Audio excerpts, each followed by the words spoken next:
Welcome to the Fire Bay, the podcast where we dive into the heart of the fire service, community engagement, and the stories that keep our world safe. Join Colton every week as he brings you behind the scenes, discuss the issues that matter most to firefighters, share personal stories, and explore ways we can all make a difference in our communities. Whether you're a firefighter, supporter, or just someone who cares about public safety, you're in the right place. This is the Fire Bay. Welcome back to the Bay Podcast. My name is Colton, and I am here actually with my crew, DJ, Patrick, and Wilkins. So today's episode might be pretty wild. So let's just kind of start. Patrick, tell us a little bit about you and where you're from, how long you've been with Wilson County, and a little bit about you. Well, my name is Patrick Clifford. I've been working here at WEMA for coming on 3 years now. Firefighter paramedic. Originally came out from California, where I went through Fire Academy, EMT Basic, and part of a paramedic academy before I came out here and continued my career. And Zach will tell us about you, who you are, where you came from. You're kind of a local person, so. My name is Zach Wilkins. I'm a firefighter, EMT, somewhat of that. I've been doing this for about 3 years now, coming up in September. I've pretty much grown up in Wilson County, lived here my whole life. You were part of the original recruit class that we had not too long ago, where we had over 130-something applications, and you were one selected. Yeah, after two dropped out, yep. I was the reserve. Reserve. Yeah. Okay. And CJ, tell us about you. My name's CJ. I grew up in Rutherford County. I've recently moved to Wilson County about 3 years ago. I was also part of the recruit class. Yeah, that's about it. Recently got married. Yeah, recently got married in March. So big boy. Yeah. And it's funny because all of our wives have, and I guess girlfriends, have like become this like emotional support group for each other, basically, because we're a wild group to deal with anyway. So if we don't catch it from each other at the fire hall, we catch it from our wives or fiancés or girlfriends. So kind of want to start off. We talked about you and Zach being in the recruits. Kind of tell us a little bit about that process, kind of what got your attention about the fire service, what you kind of went through. And we'll start with you, CJ. Just kind of what caught your attention, why you want to do this, and what was your process of doing it? My process started out in college. I was in college, and it wasn't really going that well for me. So I decided to move back to Nashville and go through EMT class at Montlow, got my basic license, and then work construction while I was doing that. Then I got on a convalescent service and was there for about a year. And then I saw that WEMA was hiring an uncertified class. So I came in with a basic license, went through fire school, and then went through advanced school. And now, I mean, you've obviously been here for how long now? 3 years. 3 years. And anything you would personally say to someone looking to get into this field, looking for a recruit class or anything like that? If you get the opportunity, take it, because they're few and far between, especially getting on a fire department like this or around here. It's not very easy. So if you get the opportunity, just take it. And Zach, you kind of went through the same process. Actually, you went through the exact same process. Kind of tell us what got your attention about the job and what you went through. Like, what was a good moment of the process? What was a hard moment of the process? Kind of how you prepared for it. So I got interested in fire and stuff probably back in high school, just like EMS side, fire side. In my junior year of high school, we had Becky Knoll, one of our lieutenants, come in. She taught CPR, helped a lot with the class and everything. And I realized that was something I wanted to do at that moment. Also, it's not like a regular 9 to 5 sitting at an office, just mindless work. Couldn't do that. Wouldn't do that. I just enjoy the schedule a lot more for this. That's also a big thing for me. So this is something I started pursuing. I volunteered at Mount Juliet Fire for a little bit until they disbanded their program. Then I heard, I can't remember from who, I think it was Eldridge, told me that they were hiring the recruits and stuff. So I went and applied for that. Got turned down at first. That was a hard moment. Told me to apply next time if they had it next time. And so I started looking at other places, and I got a call like 5 days later from Eldridge saying I got the job and had to get a lot of things done by like within 5 days before class started up. But it was, I don't regret a thing. Good time. Met a lot of great people, even some of the ones that couldn't stay around. But it was absolutely worth it. And y'all started off with 16, 17? 17, and then one left to go somewhere else to work. And then we had a couple that unfortunately didn't make it through their medical license. So, but yeah. So, well, cool. And y'all been on the job 3 years now? 3 years. Yes, September. 3 years next month. Awesome. All right, Patrick, going to you. So you're from the state of California. You worked up there. You're from Temecula area. Yep. Kind of tell us a little bit about like the California, like what you did up there, because you weren't just with a fire department. You kind of were with a private entity too, though, weren't you? I mean, I was. So when I first started getting into the fire service out in California, the process is a little different. Fundamentally, it's all the same, but it's a lot more rigorous out there. I got my basic license, and when I first got it, I was working in construction and as a private investigator, trying to find where I could go. I talked to people a lot. Come to find out, you need a lot more than just the basic stuff. So I went through EMT school, went through a fire academy out there. I worked as an EMT for a casino, Pechanga Resort. And that was really great. We worked hand in hand with the Pechanga Fire Department, the tribal fire department. So I got to talk to those guys a lot. I got a lot of insight. I didn't have any family or anyone I knew directly for me in the fire service. So it was a lot of meets with people and finding people that had mutual relationships and giving me more insight. And out there,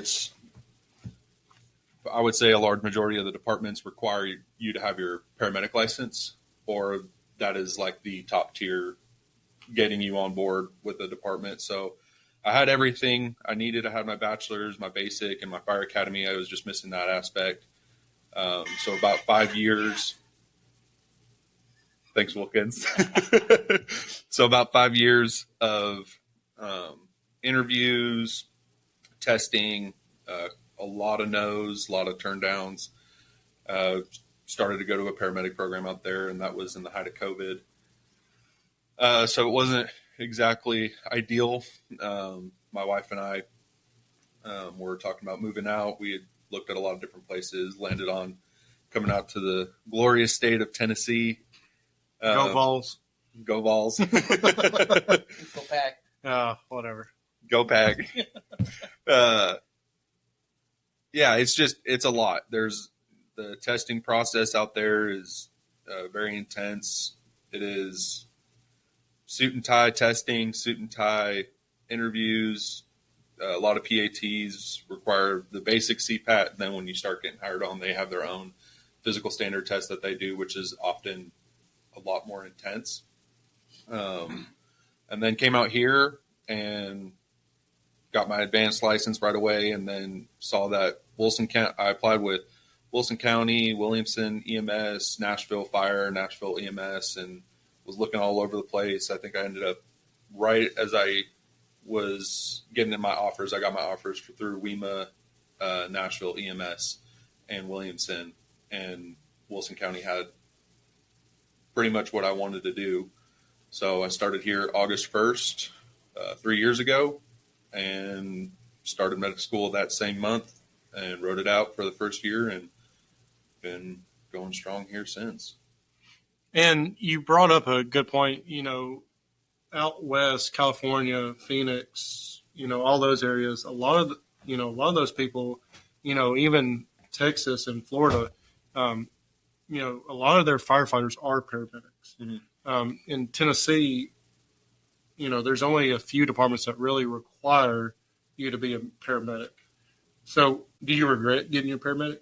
Not at all. I think it was something that as I got into this service, out there being a requirement, it was kind of one of those things. It's like, oh gosh, they're going to force me to do this anyways. Might as well just do it. They run a lot of ALS engines.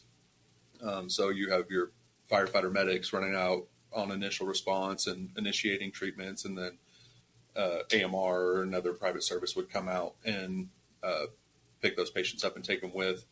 A lot of departments are now swapping to having their own med units, kind of doing how Nashville has like their EMS and fire and some of the other areas out here. But one of the big things out here that I learned was just the impact of volunteers, because we don't have a ton of volunteers out there.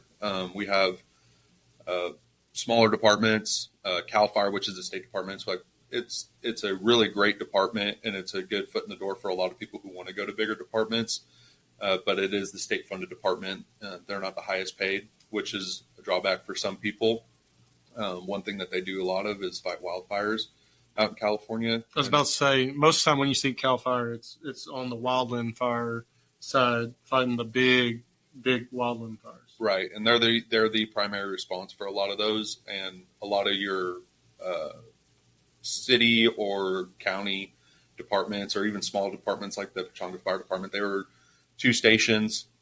They would create a crew, and they would send those crews out to those wildfires if they needed that mutual aid. So the whole state pretty much runs on mutual aid when it comes to those wildfires. Especially, I know that they have a wildfire going on right now that's got up to about 80,000 acres. So it's one of the largest in the state at the moment, and they pull everybody in. Anybody who's got hands, who's available, they go out on those deployments, and those are deployments that can last months at a time. So people are gone a lot, and it's kind of like that forced overtime. And a lot of departments out there do that kind of thing too, where you kind of just get the phone call saying that, hey, it's your card. It's time to go. You're working today. So that's one nice thing about working at WEMA. If there is an overtime opportunity, it gets sent out to everybody. If it gets picked up, you're not really necessarily forced, which kind of makes home life a little easier. So that way you can plan around things. You don't have to just always be on standby type of thing. So that's kind of nice. So I've been in this for almost 13 years now, in a paid setting.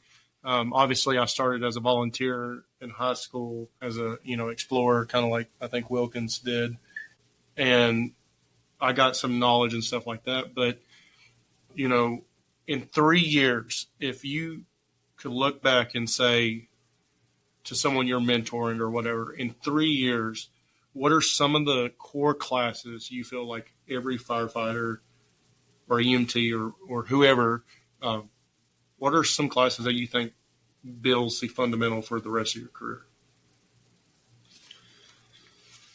I would say medical is probably one of the biggest things starting out. We're 90% of our calls are medically based. So I would say probably getting your basic at a minimum would be a good starting place, because that's the stuff that you're going to see a majority of the time. And I know we're all firefighters. At the end of the day, we all want to go fight the dragon. But I think being well versed in both aspects of the job makes you a better employee, a better member of the community. So I would say personally, getting started, look at getting some of that medical stuff done and out of the way. Maybe start working somewhere, and as you start working, you can kind of get that hands-on experience in the base with other departments. Yeah, you can, like if you're running in Nashville or you're running out this way, even if it's in private services, you kind of run into those guys at the hospital, or if you're out and you're running 911, you see those guys on a daily basis anyway, so you can kind of pick their ear and talk to them and see what's going on. I know Rutherford EMS, they run with Murfreesboro, Rutherford County, so they talk to everybody. And if it's something that you want to get into, it's kind of a good foot in the door and kind of builds that relationship with the department. Builds that networking. Yeah. CJ, what's something, I know y'all have been in classes last week taking pump. What's something you feel like in the last 2 years? Because, I mean, you're a certified firefighter too. You're working on your pump. You're one of our boat operators. You've done a lot already in 3 years. What's kind of something you would tell either your younger self or somebody coming into this, like, hey, make sure you get this class to help build your fundamentals? I mean, I'll piggyback off him. I think the medical side of it's really important, just because the majority of our calls are medical. As far as the fire side goes, I mean, really paying attention in recruit school and your firefighter 1 and firefighter 2 and all of that stuff. But, I mean, most of the stuff that I've learned, I mean, I've taken ropes class and PDO and all that good stuff, but I feel like I've learned the most actually being on the road. I mean, listening to your older firefighters, listening to some of the stuff your older firefighters have said, maybe not all of it, but, I mean, most of the stuff you're going to learn is hands-on experience and actually having the experience of running that call or messing up, failing, and then talking to your older guys on a better way to do it, not just in class. I mean, the class is just it's a baseline of what you can do. It's not everything. You learn more, I feel like, outside of class. I mean, you need that base knowledge, but It's the book knowledge. yeah, the book knowledge is great. You need that base, but you can constantly build on that after you get out of that class. And you might learn something like a way to do something, and then you go to try it, and you find out that there's actually a better way to do it. Yeah. So I mean, there's tricks and tips and all kinds of stuff. There's a million different ways to do things. Zach, what's something you think? I'm still working on getting my Fire 2 cert, so I haven't been having the chance to take a lot of classes yet. But I'd say take any class if there's something like you're scared of, like if you don't feel comfortable with hazmat or hazmat scares you, or reading's hard. Just start reading a book. I mean, you say that though, but like, take those classes that like scare you, don't have a lot of knowledge on and stuff. Just take the jump on things. The day you what's the saying? The day you stop learning, you basically just quit the job too, or something like that. the day you stop learning is the day you need to get out of the service. You can become complacent, you die in the fire service. Just take every class you possibly can. Some classes are stupid; they won't matter to like your job in particular, your area. But just learn.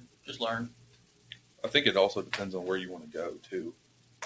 Like if it's a place that doesn't require medical or anything like that, maybe it might be a better idea for you to put yourself through an academy first, or go to EMT school and then put yourself through an academy, knowing if they're, it makes you better. You're more hireable that way, because then they don't have to worry about paying as a recruit, or if you do go somewhere and they do make you go through their own academy, you have that fundamental knowledge. So that way when you get there, you're just building on it and you're not going to fall behind in the class. And it just makes you. It kind of shows them too that you have buy-in, you're willing to take on some personal responsibility to put yourself through something. And so therefore, as someone who has sat in, I sat in on the hiring board for the recruits, and that was one of the things that I looked at was, what have you done previously to make yourself marketable to us? I mean, why should we hire you? Are you outgoing? Are you, do you work hard? What's your personal appearance like?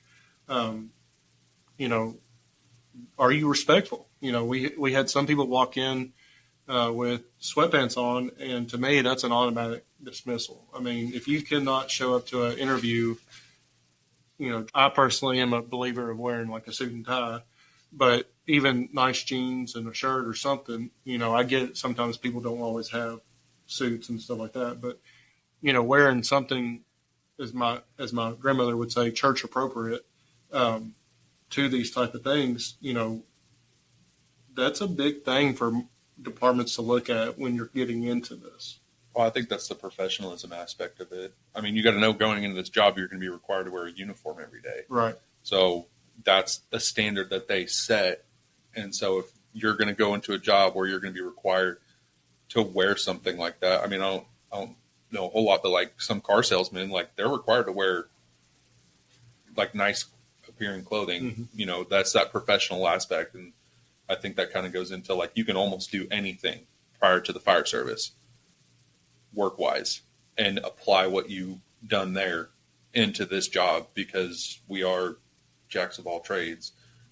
You can master one thing, but like you got to be able to do it all. Even like you were talking about car salesmen. I mean, we're salesmen too. I mean, we're selling our service to the citizens. I mean, we have to, in my last podcast, we talked about, having to educate the elected officials on what we do and stuff. And that is a way of selling the department, getting the elected officials to buy in.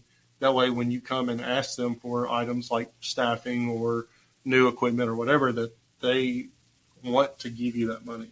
Or just going out on calls. Yeah. Like when you're in the public side and you're talking to them, like if you're a good car salesman, you know how to talk to people. And that's a lot of our job, is just talking to people. Or you become podcast hosts. Or you become podcast hosts. Well, guys, thank you so much for allowing me to do this with y'all and letting me pick y'all's mind a little bit. But we got stuff to do today at the station, so we're going to jump off here and get it done. But I'm Colton Young, and this has been the Fire Bay. Until next time, stay safe, stay sharp. Remember, the bay doors are always open here. Thank you for listening to today's podcast. If you liked what you heard, please like, follow, and share this podcast. Do you have a topic you want us to talk about? Email us at thefirebay@gmail.com.